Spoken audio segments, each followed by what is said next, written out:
Hey guys, Scott from FrightProps here, and we are going to take a look today at another one of our trigger options, the beam sensor. We're going to do one of those hot unboxing videos I know all you kids are so excited about. So when you order the beam sensor, it comes in this cute little cardboard box with the FrightProps logo on it. Open it up and we will see what is inside.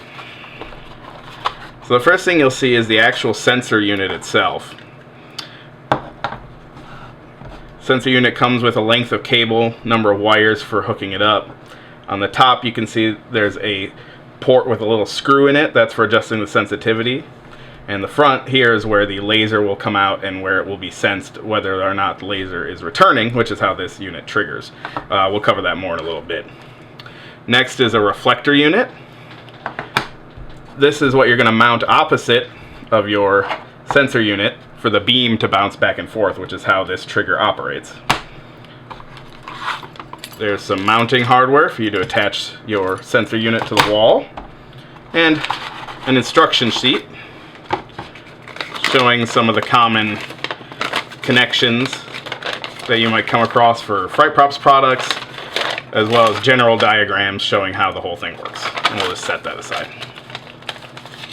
So today we're working with our simple pneumatics board, which has a double-acting cylinder, a 4-way 5-port solenoid valve, and a Peekaboo 1 controller.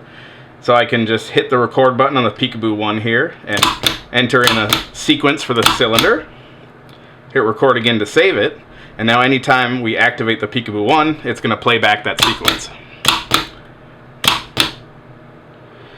The unit itself comes with a length of cord and several wires at the end. We have a few here, more than you might see on some of our other trigger options. We have a brown wire, which is our positive, a blue wire, which is our negative, and a white wire, which is our common.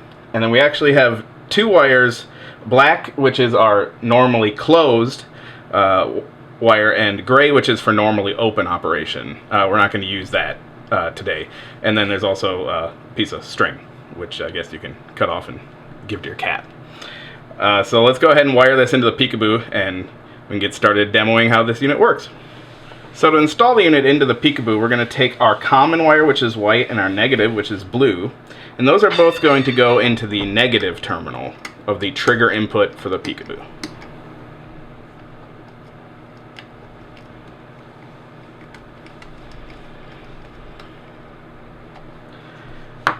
Next, we're going to put the brown wire, which is our positive, into the positive input of the trigger terminal.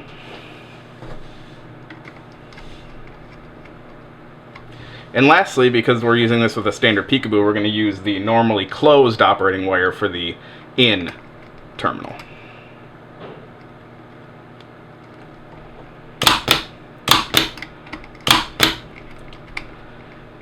And again, we're not going to use the gray wire today or this piece of string. Now you might notice right away that the unit is triggering. That's because, although it may be hard to see, it's actually invisible, the beam sensor is sending out a beam. And because the beam is not returning, i.e. it's being blocked eventually by the ceiling in this case, it's triggering the unit. That's why these come with a reflector. So if we position a reflector in front of the beam, it will stop triggering.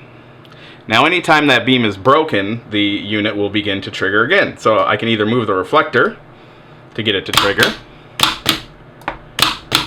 or I could pass my hand or fingers in front of the beam to block it.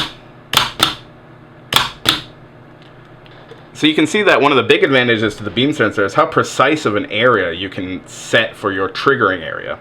If I wanted just the area between the reflector on the right and the sensor unit here on the left to be my trigger area, I could do that. So unlike a motion sensor, which has quite a wide field of view that you may need to limit, the beam sensor is really good for having a very exact area where your triggering is going to take place.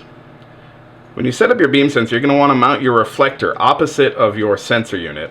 And you're going to want to use a screwdriver to turn the sensitivity of the sensor unit all the way up. And you'll see that the Peekaboo will begin to trigger as soon as this gets turned all the way up. That's normal.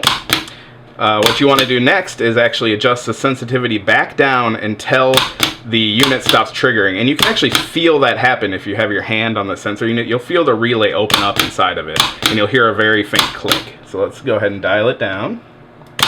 There it was. So now you'll notice the unit has stopped triggering, and this will only be set off if somebody or something breaks the beam. Once again, notice how precise this sensor is. If you watched our PIR video, a passive infrared motion sensor, you notice I could set that off by moving my hand around the sensor, not just in front of it. With the beam sensor, it will only trigger if I block exactly the path of the laser beam. One downside to beam sensors is that anything that blocks this beam will trigger the sensor. And that includes fog. That's the big downside of beam sensors. If you're running a lot of fog in your haunt, that fog can actually block this beam and end up triggering your props. So they don't work well in a foggy environment, but in almost every other environment, they are a great choice. You don't have to have light in the environment to use them. They're extremely precise, durable, and effective, and they're a great all-around choice for lots of environments, just not ones where you're using fog, or not ones where you're going to have anything other than patrons passing through the area that might trigger the beam sensor. I wanted to set up a quick demo just to show how easily fog can interfere with the operation of a reflective beam sensor like this. So we have our fog machine here, we have our sensor unit and the reflector, and you can see it's hooked up to the Peekaboo 1 on the left, so anytime something triggers the unit, you'll see the orange light flash and the solid green light come on, showing that the unit is in operation and has been triggered. When it's not being triggered, it's just a steady flashing green light. That's normal. So you can see when I turn on the fog machine, it very quickly triggers the beam sensor and thus the Peekaboo 1. So again, the big downfall of the beam sensor is they don't work with fog. So keep that in mind if you're planning to use one of these in an environment where you're also going to be trying to run fog effects. So that's a quick overview of our beam sensor trigger. If you have any more questions, email us at sales@frightprops.com or leave a comment on this video. We'll be back soon with more videos of our triggers and other cool haunt stuff, so see you later.